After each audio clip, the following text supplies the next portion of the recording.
Does everybody have their tart cherry juice? I forgot mine. It's upstairs.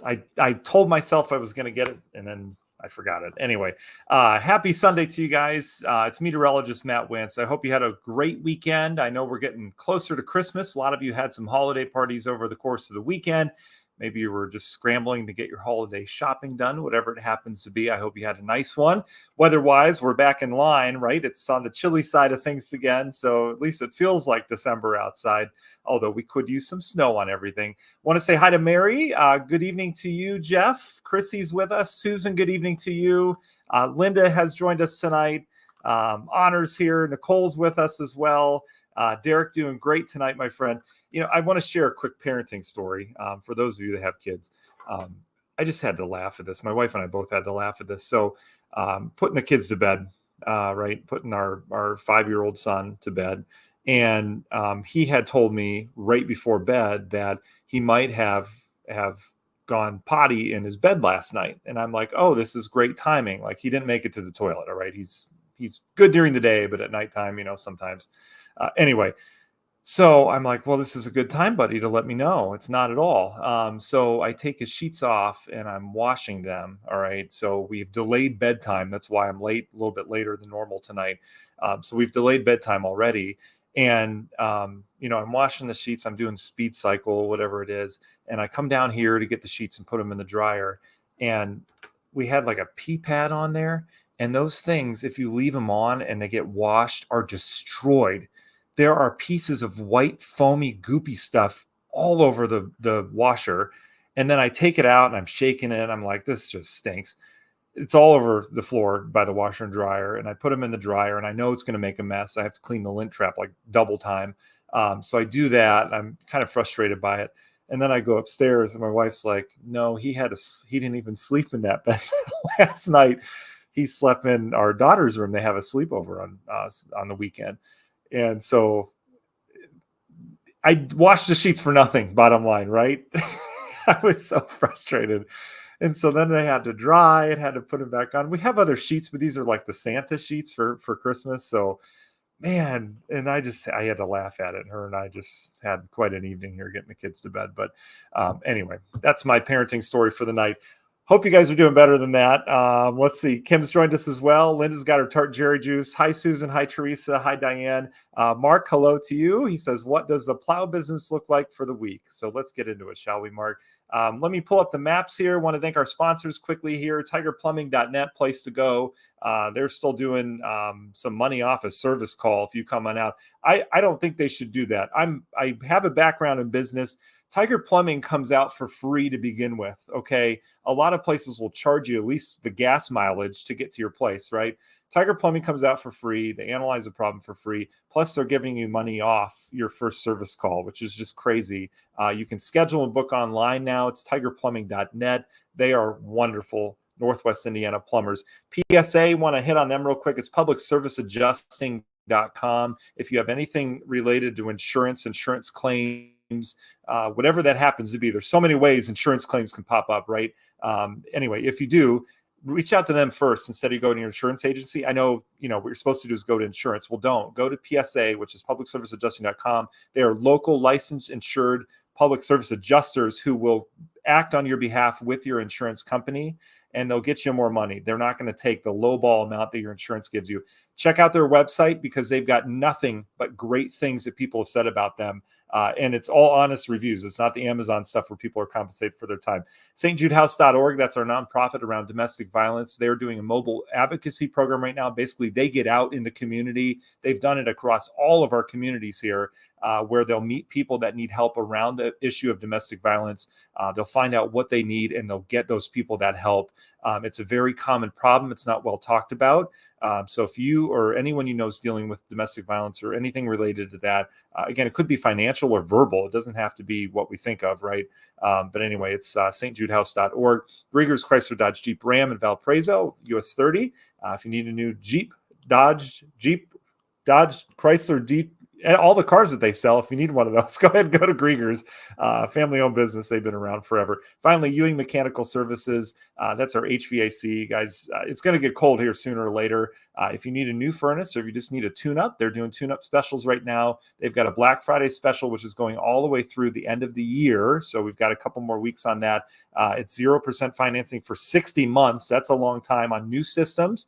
Plus, in addition to getting in a new system, which you'd be fine with, you get a free whole house humidifier, which is super important for dry skin, an ecobee Wi-Fi thermostat, and that comes with all new furnace and AC system packages. So wonderful family-owned business as well. I've known them for a while, and I trust them with my life and with my children. Maybe not all of them, because some of them are a little harder than others, but there's that. So ewingmech.com, okay? All right, let's get into it, shall we? So the models tonight, guys, we're starting to get a look at what Christmas looks like, okay? And I think that's really important because we want to find out if we have a white Christmas. So we're going to jump right into that. And this is going to be a pretty quick broadcast because it's going to be a quiet week this week, all right? There's not a lot of activity. I'm going to explain why, and I'm going to explain why I think that changes just before Christmas, all right? We had a wild weather weekend. If you're just coming out from under a rock, whatever that happens to be, maybe you didn't pay attention to the weather over the weekend, which a lot of you don't because you're busy. That's my job. I'm going to catch you up on that. This system that you see here, the one that brought the rain and then the colder temperatures over the weekend, produced some big tornadoes, especially down in Tennessee, just north of Nashville yesterday. I've got a buddy who lives down there who I used to do sports with. He's a big-time sports guy now nationally. Anyway, he also likes to chase storms, and he was chasing that storm yesterday and got some tornado video with it. It was a huge storm. It went through Clarksville. It went through the northern suburbs of Nashville. Unfortunately, some people lost their lives with that just before Christmas, too, just destroyed stuff. It was a bad day yesterday, severe weather-wise. Today, still had some severe weather down in Georgia. They had it in the Carolinas as well. This was a big system, but you see now kind of how it evolves. I put this on a 2-day loop because you can see how we're involved with the cold air punching into it. But look at all this moisture coming out of the Gulf. This is much needed rain for areas down in the southeast and mid-Atlantic, so that's good news there. But this all becomes heavy snow as you get up into areas of upstate New York and New England, all right? There's also a lot of wind with it. This is that storm system that we were tracking 2 weeks ago on the modeling and then last week on the modeling. Remember, this is that storm that looked to produce snow. Remember the models painted it down in Ohio and Indiana. I think that was last week that it did that. And then it started to shift east, and then it had a completely different look to it. That first low didn't develop. So this is that big system that we were talking about a week ago that over time kind of evolved as we went throughout the week. And then it looked like a nothing burger. And that's exactly what it was here locally. Really, the only people getting snow out of this is upstate New York. And they're going to get some good snow up in New England as well from this with all this moisture. Out towards the west, everything kind of has a sinking action. So that shows that we've got colder air coming in. We're going to stay on the cold side tomorrow. Tuesday's going to be chilly as well. We'll probably be in the 30s. We'll be in the 30s tomorrow, probably in the 30s on Tuesday to near 40. But then we'll start to moderate a little bit. So let's jump right into the modeling. I'm going to go GFS because the models, I usually don't go GFS. I'm going to go GFS though because the models tend to have good consensus right now on what happens this week. And the reason why they have good consensus is because there's nothing happening. All right. But the GFS goes longer than the Euro deterministic does and the GEM as well. So we're going to dive in. Here's the storm system out towards the east. Notice how we're quiet. We're on the colder side of things. There goes that storm. That's tomorrow. Here's Tuesday. We warm up a little bit on Tuesday, but then we cool back down a little bit on Wednesday by a couple degrees because of this. Over the next week and a half, there's going to be a very active northern jet stream up in Canada. It's going to be system after system after system up in Canada. Here in the lower 48, for most of us, exception being New England, which is getting clipped by these Canadian systems, for most of us, it's going to be a very quiet week. There's not a lot of weather happening from Indiana south, all right, as we go throughout the week. Everything's streaming by in Canada. So there's a very active pattern, but it's north of here, all right? The subtropical jet is taking a break. And the reason why is because the system up the East Coast, remember all that moisture you saw streaming, that's taking the subtropical jet with it for a bit. There's so much energy going into that portion up the East Coast right now that heads on out, and it kind of has to reset, all right? So we go very quiet. So here we go on Tuesday. Notice there's a Alberta clipper, some kind of big system off towards the north. I don't know where that developed, but we'll call it a clipper that will bring snow north of us. No big deal here. But what that does is kind of lays down a reinforcing shot of cooler air. So Monday's cool. Tuesday, we're trying to moderate. And then Wednesday, we're back to on the cold side again in the mid 30s, mid to upper 30s. All right. Then once that heads by, we start to kind of change. We start to kind of watch what's going to change in the pattern. All right.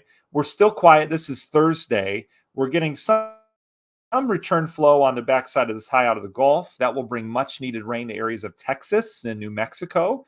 That's great for them. It's not often that they get a flow like that where the high pressure takes moisture instead of bringing it into Louisiana and Houston to take it west into Texas. So again, great news. We get nothing out of that. Again, we're still dry this week. We have a chance at a frontal boundary. The Euro's not so crazy about this, but there's a chance some kind of frontal boundary could be around here Friday into Saturday.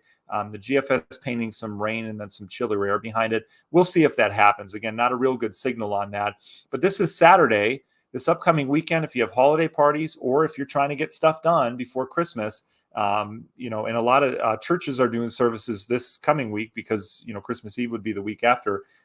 It looks good. It really looks like a quiet weekend on all the models. Look at how active Canada is. Another huge storm system up here with some wind, but that doesn't affect us at all. All right.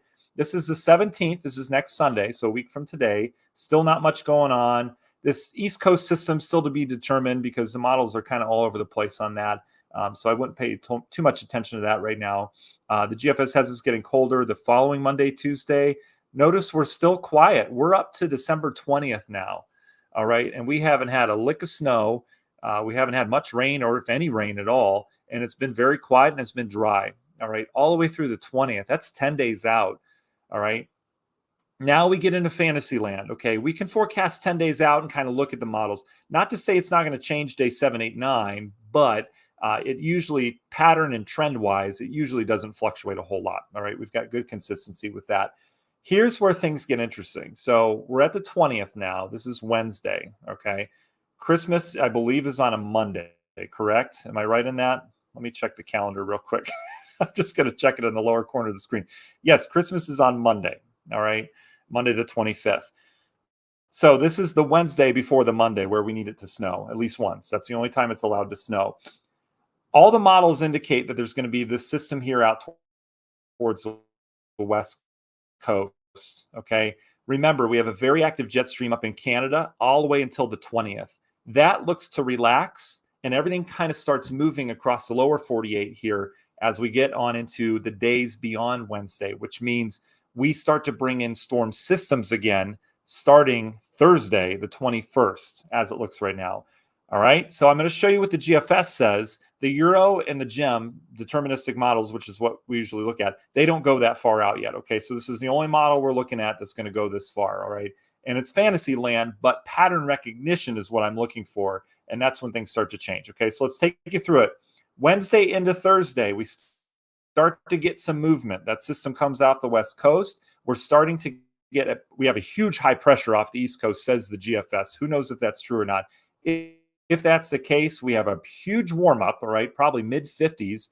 This is the 21st, then to the 22nd, Thursday into Friday. We're starting to tap into Gulf of Mexico moisture, kind of like the system we just had. And again, I'm looking at this not for it's going to rain on this day or snow on this day, but pattern recognition.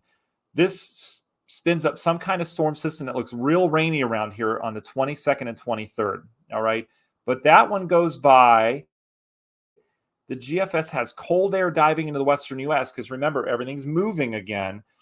And this is Christmas Eve right here. There's another system developing over us, perhaps, with cold air in place now. And look at this. This is Christmas Eve. This is when you're going to Christmas Eve services. It's getting colder outside, says the GFS. Rain changing to what is that? Waking up Christmas morning. Is that crazy or what? Again, this is probably going to change, but this is what we have right now in the modeling. This spins up a big storm system to our east. This wouldn't bring us a lot of snow if this were accurate, but it would bring us some snow for Christmas morning. What I look at as a meteorologist is, okay, do I know it's going to rain Christmas Eve and snow Christmas morning? No, we don't know that. But we know there's going to be some systems in play, likely some kind of cold air involved because it's getting towards the end of December. So the chance is at least there. All right. If Christmas were this next week or so, I would say there's absolutely no chance because we have a very quiet pattern. But at least the pattern gets kind of active again. And then all indication would be that we would continue on this cold stretch. This would be another clipper that would come in, probably bring us some snow, and another West Coast system. We would see what that does. Okay. So two things I'm going to look at here. We're going to look at, and then I'll answer your questions.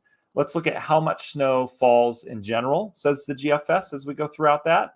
So these are all the places that are going to get snow. This is the 14th through the 16th, through the 18th, 19th, 20th, 22nd, 24th. Here it comes. There's Christmas morning there. That's how much snow falls between now and Christmas. Notice New England, most of that's from this system. But that's not really what's important. What matters is snow depth. So we can look at snow depth on Christmas. And this is it right here. So there would be, I mean, look at this. I'm going to zoom in for you. This is ridiculous. This is what the GFS says, waking up Christmas morning, how much snow would be on the ground. That's not much. That's an inch or less. But it needs to be an inch or more, I think, for White Christmas. But there's some snow, at least around the Great Lakes, all right?